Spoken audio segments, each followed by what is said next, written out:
जय श्रीराम. हर हर महादेव. मी सचिन पाटील. कुंभमेळा कुंभमेळ्यासाठी साधुग्राम नाशिकला तपोवन येथे आणि त्या साधुग्रामसाठी 1700 झाडांची कत्तल 54 एकरामध्ये पसरलेली आहे. असा काहीसा प्रस्ताव प्रलंबित आहे. आपल्या सगळ्यांना त्याची कल्पना आहे. या विषयावर एक सविस्तर लेख लिहूनही या विषयावर मला व्हिडिओ करावासा वाटला. याला काय कारण असू शकतं? कारण स्पष्ट आहे, साफ आहे. ज्या पद्धतीच्या प्रतिक्रिया त्या लेखावर आल्यात, मला अंधभक्त या शब्दाशी मला तीव्र संताप येतो. मला अंधभक्त या शब्दाचा. भक्त ही संकल्पना केवळ इष्टासाठी, देवासाठीच वापरण्यात यावी असं माझं ठाम मत आहे. भक्तीची पराकाष्ठा ज्या लोकांनी केलेली आहे त्या लोकांचा हा अपमान आहे जेव्हा तुम्ही कुणाला कुठेही भक्त हा शब्द वापरता. पण भक्त ही संकल्पना कशी जन्माला आली असेल आणि अंधभक्तांना अंधभक्त का म्हटलं जातं? भाजपा करेल ती पूर्व दिशा आणि भाजपा सांगेल ती हिंदुत्व. या राजकीय हिंदुत्वाने तुमच्या जे धार्मिकतेची जी वाट लावलेली आहे ती आम्ही प्रत्यक्ष डोळ्याने बघतोय. तीर्थक्षेत्रांची म्हणू नका किंवा काय, मी सविस्तर एक एक मुद्दा घेणार आहे. त्या संपूर्ण लेखामध्ये मी बघितलं की माझा कुठलाही मुद्दा कोणी मायकलाल तिथे येऊन खोडू शकलं नाही, पण तिथे वल्गना खूप करण्यात आले. तुम्ही त्या आदूबाळ आणि त्या चांडाळ चौकडीच्या मध्ये तुम्ही जाऊन बसलात का? तुम्ही डाव्यांच्या पंक्तीत जाऊन बसलात का? आम्ही तुम्हाला हे म्हणून बघतो, आम्ही तुम्हाला ते म्हणून बघतो, आम्ही तुम्हाला ह्यांच्यासारखं पाहतो, त्यांच्यासारखं नका बघू ना बाबा. चोरी करायची का आपल्याला? काय संबंध काय? लोकांना खुश करण्यासाठी मी कुठल्या पक्षाचा झेंडा हातात उचललेला नाहीये. शास्त्र काय सांगतं, धर्म काय सांगतो, गाथा, ज्ञानेश्वरी, मनुस्मृती सगळ्यांची प्रमाणं मी तिथं मांडलेली आहेत. माऊली ज्ञानोबा, जगद्गुरु तुकोबाराय यांची मतं वृक्षांच्या संदर्भात, आपल्या धर्मग्रंथांमधून आणलेली, रामायणातून महाभारतातून आणलेली मतं, सोबतच व्रत कशाला म्हणतात, तीर्थ कशाला म्हणतात, कुंभमेळा कशासाठी असतो, साधू आणि सुविधा ह्या दोन गोष्टी एका गटात बसत नाही. आम्ही साधूंसाठी सुविधा. तुम्ही कोण आहात रे? मायनस कित्येक डिग्रीच्या आतमध्ये जाऊन, त्या हिमालयामध्ये जाऊन ते तपस्या करणारे साधू, तुम्ही त्यांना सुविधा पुरवणार आहात. मग कोणतरी येतं म्हणतं की नाही, त्या सुविधा त्यांच्यासाठी नाही, नागरिकांसाठी आहेत. कुठल्या नागरिकांसाठी तुम्ही सुविधा देणार आहात? त्यांना काळीचाही सिव्हिक सेन्स नाही. आज आपल्या नागरिकांची भारताच्या काय अवस्था आहे, खास करून या तीर्थक्षेत्रांवर, खास करून पर्यटन क्षेत्रांवर जर का आपण बघितली की कुठेही जाऊन घाण करून ठेवणारा आमचा जो समाज आहे, मेट्रोच्या कोपऱ्यांमध्ये पानं खाऊन थुंकणारा समाज, ज्याला तीर्थयात्रा करायची आहे, ज्याला कुंभमेळा करायचा आहे, त्याने आपापल्या रिस्कवर तो करावा, झाडं तोडून नाही. कारण की व्रत वैकल्य अशाच पद्धतीची करायची असतात. ज्या काळात शासन नव्हतं त्या काळापासून कुंभमेळा आहे. तुम्ही आता कुंभमेळ्याच्या पण विरोधात, अरे मी कुंभमेळ्याच्या विरोधात. तुला काय कळतं रे धर्मशास्त्रातलं? पक्षाचा झेंडा हातात घेतल्यानंतर प्रत्येक गोष्टीला तुमच्या ज्या धार्मिक हिंदुत्वाला जे तुम्ही घोडे लावण्याची जी शपथ घेतलेली आहे, आज जर का आपण अशा पद्धतीचं आंदोलन किंवा अशा पद्धतीचा विरोध आज होतोय का? चिपको मुवमेंट जेव्हा झाली होती तेव्हा भाजपाचं राज्य होतं का? विकासाच्या नावाखाली जेव्हा जेव्हा झाडांच्या कत्तली झाल्या तेव्हा तेव्हा विरोध झालेला आहे. चिपको मुवमेंट करणारे कोण होते? बिश्नोई होते, वैष्णव होते, ते धार्मिक लोक होती. आज जर का आपण दाऊचं आंदोलन जे बंडातात्या कराळकरांनी केलं होतं, एकदा मी बसलेलो होतो, नारायण बापू शिंदे होते आमचे, त्यानंतर वरदानंद भारती, ते म्हणजे आताच्या दीक्षानंतरचे तेव्हाचे श्यामजी महाराज राठोड, त्यांनी मला एक गोष्ट सांगितली होती. आमची गप्पा चाललेली असताना की दाऊचं आंदोलन जेव्हा झालं, बऱ्याचशा जुन्या जाणकारांना माहिती असेल की दाऊचं आंदोलन हे शरद पवार यांचे सरकार असताना झालं होतं. आणि त्या दाऊच्या आंदोलनामध्ये आज आपल्या धार्मिक स्थळांना वाचवण्यासाठी आणि इंद्रायणीचं पाणी त्या गढूळ होऊ नये यासाठी जे आंदोलन चाललं ते बंडातात्यांनी केलं. आणि दाव कंपनीच्या विरोधामध्ये बंडातात्या ते आंदोलन जिंकले. बंडातात्यांनी ते आंदोलन यशस्वी करून दाखवलं आणि तिथे पवार साहेबांना झुकावं लागलं. तेव्हा मला वरदानंद भारती बोललेत की हे बीजी कोळसे पाटलांसारखी लोक सुद्धा बाजूला तिथे आंदोलनाला बसलेली होती सरकारच्या विरोधामध्ये. डावी लोक, पर्यावरणवादी लोक अशा संधीचा फायदा घेत असतात सरकारच्या विरोधात. मग डावी किंवा पर्यावरणवादी किंवा लेफ्ट लॉबी जर का इथे सरकारच्या विरोधात बोलत आहे, याचा अर्थ हा मुद्दा चुकीचा आहे असा होत नाही ना. मग जर का तपोवनासाठी, म्हणजे आपली ती धरोहर, आपली ती परंपरा जी आहे त्याचं संरक्षण करण्यासाठी तुम्ही तपोवनाला स्वतः गेलेले आहात का? तिथली झाडं तुम्ही बघितलेली आहेत का? हे जे लोक म्हणतात की 54 एकरामध्ये हे नवीन वृक्ष लागवड झालेली आहे, माहिती असून सुद्धा कुठेही जाऊन वृक्षारोपण करावं, अशी पण एक कमेंट आहे. काही गरज होती का तिथे वृक्षारोपण करायची? स्वतः गिरीश महाजन म्हणतात की 8 वर्ष 10 वर्ष जुनी झाडं आहेत. मग 8-10 वर्ष जर का जुनी झाडं तिथे लावलेली आहेत, तर राखीव जागेमध्ये वृक्षारोपण होत असताना तुम्ही का उपटत बसले होते का? हा पण प्रश्न येतो ना. आणि आता जर का तिथे झाडं लावलेली आहेत, तर तिथं राहुट्या होऊ शकतात ना. तरीही तिथं साधू राहू शकतात ना. तुम्हाला कुठल्या कोणाच्या सुविधेसाठी? ती धरोहर, ती जागा आहे, ती निसर्ग सौंदर्य आहे. तुम्हाला कोणाच्या सुविधेसाठी ते कापायचं आहे? आणि जर का हे आंदोलन चुकीचं आहे, तर मग बंडातात्या कराळकरांचं आंदोलन सुद्धा चुकीचं होतं. संत भूमी संरक्षण समितीशी मी जुळलेलो आहे. आज भंडारा डोंगरावर ज्या पद्धतीने तिथे इंडस्ट्रियलायझेशन होतंय, ते भंडारा डोंगर जिथे जगद्गुरू तुकोबारायांनी वृक्षवल्ली आम्हा सोयरे तिथं लिहिलेलं आहे, तिथं म्हटलेलं आहे. जिथे जाऊन तिथे जगद्गुरू तुकोबारायांनी साधना केलेली आहे. आज त्या डोंगराचा ऱ्हास होतो.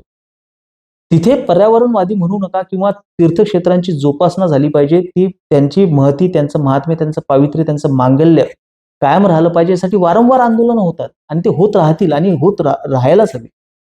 आज जैन समुदाय इतका शांत आपण समजतो, तो इतका सोबर आहे, सायलेंट समाज आहे. कधी-कधी त्याची टर उडवली जाते, ती इतकी सायलेंट आहेत म्हणून, अरे यांच्याच्यानं काय होतं? त्या जैन समाजाने शिखरजीच्या वेळी जेव्हा आंदोलन केलं, की तिथे इको टुरिझम डेव्हलप होता कामा नये, कारण की आमच्या आस्थेचा विषय आहे. ज्यावेळी आपल्या आदरणीय शिवसंत भिडे गुरुजींनी त्या रोपवेला विरोध केला होता रायगडाच्या, तेव्हा त्या रोपवेच्या विरोधाच्या समर्थनार्थ उभे राहिलेले सुद्धा आज भाजपाच्या प्रेमात इतकी आंधळी झालेली आहेत, की ते तपोवनाची झाडं कापायचं ते समर्थन करताना आपल्याला दिसत आहेत. त्या शिखरजीच्या आंदोलनामध्ये जैन समाजाने ज्या पद्धतीने ताकदीने विरोध केला आणि तो ताकदीने विरोध करून त्यांनी सरकारला माघार घ्यायला लावली, त्या जैन लोकांचं तुम्ही एक 10-10 ml म्हणजे कोणाच्या जैनाचं एखाद्याचं मूत आणून रोज सकाळी संध्याकाळी त्याचं आचमन तरी करत चला, म्हणजे तुमच्यामध्ये सुद्धा ती भावना निर्माण होईल की धर्माचं रक्षण कशा पद्धतीने केलं जाते. मला वाटतं की बाबा नाही विकास झाला पाहिजे. हा कुठला विकास आहे झाडं तोडून तुम्ही करताय? कुठलंही धर्मशास्त्र त्याची परवानगी देत नाही, कुठलाही साधू त्याची परवानगी देत नाही. जे तीर्थक्षेत्रांची नासधूस तुम्ही कॉरिडॉरच्या नावाने केलेली आहे, त्या काशी विश्वेश्वराला तुम्ही त्या काशी विश्वेश्वर कॉरिडॉरच्या नावाने तुम्ही हजारो मंदिरांची तोडफोड केलेली आहे. तिथं हजारो मंदिरं तुम्ही जमीनदोस्त केलेली आहेत. विकासाच्या नावाखाली तीर्थक्षेत्रांची ही नासधूस करण्याची परवानगी तुम्हाला कोणी दिली आहे? आणि हे तो कोण भाळखाऊ आहेत की त्याला ते विकास म्हणतात आणि त्याला म्हणतात की नाही हे तुम्ही धर्माच्या आळवी येऊ नका. हा कुठला धर्म आहे तुमचा? कुठला धर्म तुम्हाला परवानगी देतोय या अशा पद्धतीने झाडांच्या कत्तली करण्याची? अरे बुद्धी तुमच्या मेंदूत भुसा भरलाय का? तुमच्या ह्या राजकीय हिंदुत्वाच्या लोकांना तामझाम दाखवायचा आहे, पूर्ण जगाची नजर त्या कुंभमेळ्यावर राहणार आहे, तर कुंभमेळा हा ज्याने त्याने आपापल्या रिस्कवर करावा. सरकारने तशाच पद्धतीने तिथे नियोजन करावं. झाडांची कत्तल करून तिथं स्वच्छता करून साफसफाई करून नंतर परत ती झाडं कधी आणि एका झाडाच्या बदल्यात 100 झाडं, हे कोण सांगितलं तुम्हाला? आजपर्यंत मी कधी अशा पद्धतीची घटना बघितली नाही. सामाजिक वनीकरण मी प्रत्यक्ष डोळ्याने पाहिले. मी आदिवासी भागात जन्मलेलो आहे, तिथं वाढलेलो आहे. एका झाडाच्या बदल्यात ते मी मागं बोललो होतो ना, की मी ब्लँकेट वाटपासाठी, वृक्षारोपणासाठी जन्माला आलेलो नाही, पण मी ही कामं केलेली आहेत बरं. केली. माझ्या आव्हानावर ट्रकभर आलेली होती आणि आम्ही भरपूर कपडे ब्लँकेटांचं वाटप केलेलं आहे. त्या गोष्टी मी बोलून दाखवत नाही. उद्या एक कार्यक्रम आहे, त्याची मी पत्रिका टाकलेली आहे, भगवे ट्रेकर्स.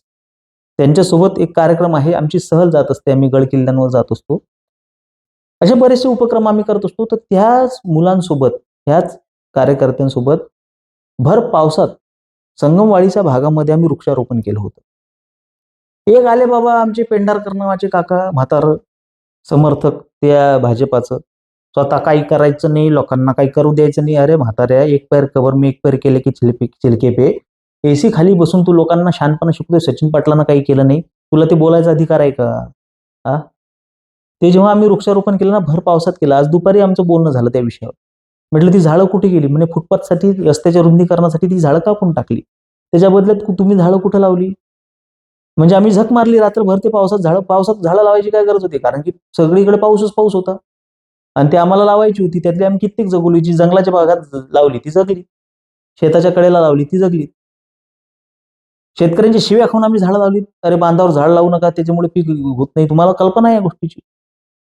अरे पण ते शेतकरी परवडले. पण सरकारने फुटपाथवर चालायसाठी ती झाडं काढली.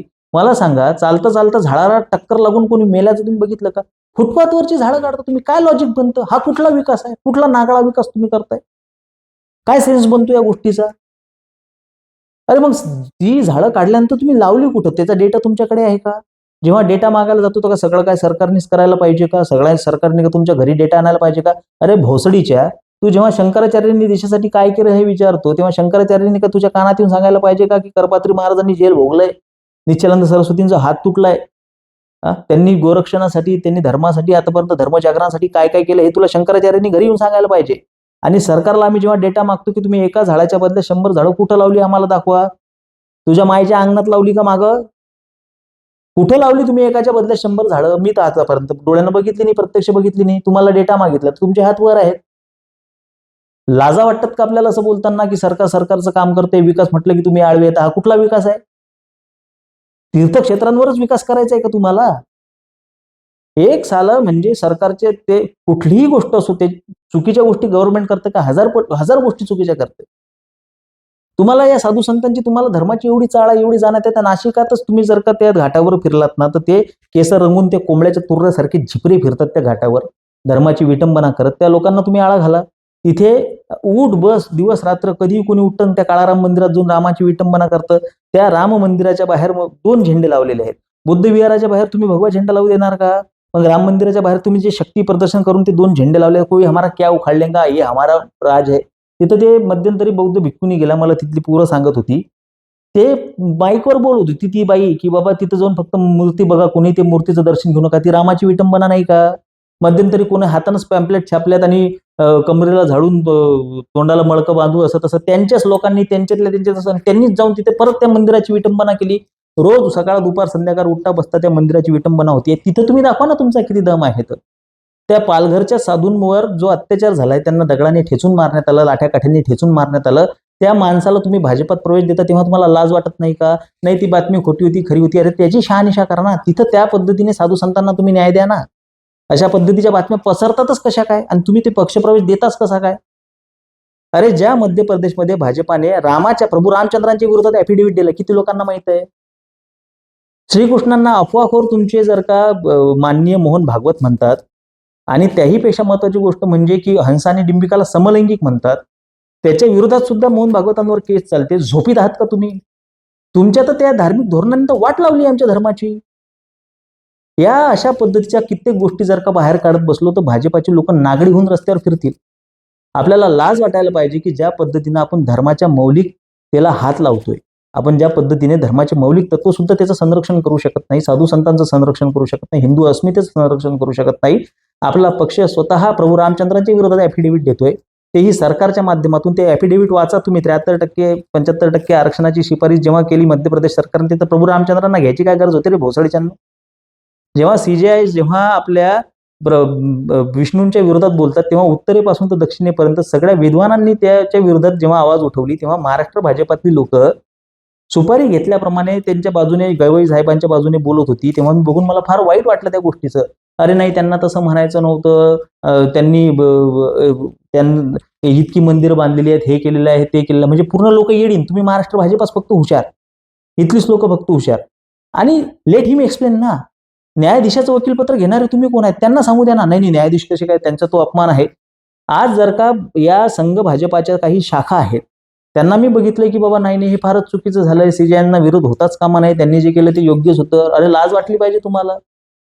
ज्या लोकांशी आम्ही भांडतोय त्यांच्यात आणि तुमच्यात काय फरक आहे मग? अशा कित्येक साऱ्या गोष्टी आहेत की ज्याच्यामध्ये भाजपा माती खाते. आणि त्याचा विरोध करणाऱ्या लोकांनाच तुम्ही विचारताय की तुमचं हिंदुत्व कसं आहे. मग अरे भाजपाशिवाय पर्याय नाही आहे, दगडापेक्षा वीट मऊ, हे आम्हाला माहिती आहे. पण याचा अर्थ तुम्ही त्याच्या प्रत्येक गोष्टीला, प्रत्येक चुकीच्या गोष्टीला समर्थन देऊ शकत नाही. आणि याच्यासाठी फक्त विरोध करू शकत नाही की डावे त्याच्या विरोधात बोलतायत तुम्ही. सयाजी शिंदेचं काम करतायत, लेफ्टिस्ट लोकांचं काम करतायत. पण इथे मुद्दा हा आहे की खरोखर तिथे वृक्ष तोडण्याची आवश्यकता आहे का? आणि आहे तर तुम्ही याचं स्पष्टीकरण आम्हाला चांगल्या भाषेत देऊ शकता ना, की बाबा नाही नाही कसं आहे. एकानं सांगितलं बाबा, एक पेंढारकर म्हणून तेच म्हातारं, त्याचा एक असा मुद्दा होता की बाबा म्हणे, वास्तविक हे मी प्रातिनिधिक सांगतोय, कोणी काय बोललं याच्याशी मला देणे घेणे नाही, पण एक प्रातिनिधिक उदाहरण देतोय मी तुम्हाला की ह्यांचं काय मत आहे की बाबा 140 कोटी लोकसंख्या आहे, झाडं तोडल्याशिवाय विकास होणार नाही. अच्छा, मग लोकसंख्येवर तुम्ही काय करताय? अरे साधं ते इलिगल इमिग्रंट्स आपल्या देशामध्ये येतात, त्याच्यासाठी तुमच्याजवळ काय उपाययोजना आहेत? ते सुद्धा आपल्या देशाची लोकसंख्या वाढवत आहेत, त्यांची सुद्धा खाती तोंड आपल्याला भरायची आहेत. त्यासाठी आपण काय उपाययोजना करतोय? वाढत्या लोकसंख्येच्या बाबतीत आपण बोलू शकतो का? तिथं जर का हमपास हमारे 25 वाले तुमच्या आडवे येतात आणि तुमचे फाटून दरवाजा होते, त्याच्यावर सुद्धा आपण बोलायला पाहिजे, काम करायला पाहिजे. मग आता पर्याय काय? पर्याय हाच आहे. एखाद्या पोराचं लग्न होत नाहीये आणि त्याला कोणतरी इकडून तिकडून बायको दिली, याचा अर्थ तिने रोज त्याला लाथा माराव्या असा होतो का? हिंदूंकडे पर्याय नव्हता म्हणून हिंदूंनी जर का भाजपाला निवडून दिलं म्हणजे भाजपा नागडा नाच करेल आणि आम्ही बघत राहू असा त्याचा अर्थ होतो का? आणि तुम्हाला जर का पॅटर्न राबवायचं तर शेगाव सारखं राबवा ना. कुठल्याही पद्धतीची झाडांची कत्तल न करता, कुठल्याही पद्धतीचा पर्यावरणाचा ऱ्हास न करता, ज्या पद्धतीने शेगावने एक स्वच्छ, आज आपण जर का बघतोय की बाबा आळंदी असो की पंढरपूर असो, तिथे त्या पद्धतीच्या सुविधा आपण उपलब्ध करून देऊ शकलो नाही.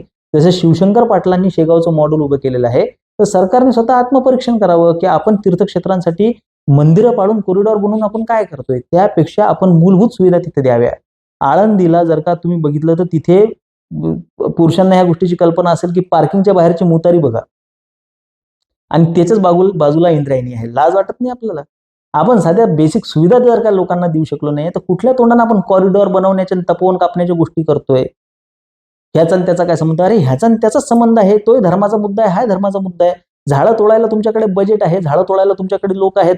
तिथं तुम्हाला नको ते संघर्ष करायला तुमच्याकडे वेळ आहे, पैसा आहे, पण तुम्हाला बेसिक तीर्थक्षेत्रांवरच्या तुम्हाला गरजा पुरवता येत नाहीत. तिथे लोकांची असुविधा होते, ते तुम्हाला बघता येत नाही आणि तुम्ही ते कुंभमेळ्याच्या मॅनेजमेंटच्या गोष्टी करताय. धर्माची विटंबना थांबवून दाखवा. बेसिक सुविधा लोकांना द्या. मग कुठे तुम्ही सांगा की बाबा आम्ही हे करतोय आणि ते करतोय. ह्या हवेत लाथा मारणं बंद झाल्या पाहिजेत आणि हा मूर्खपणाचा, आंधळेपणाचं, हे भाजपाचं मूर्खपणाचं समर्थन बंद झालं पाहिजे. धर्माचं समर्थन करा.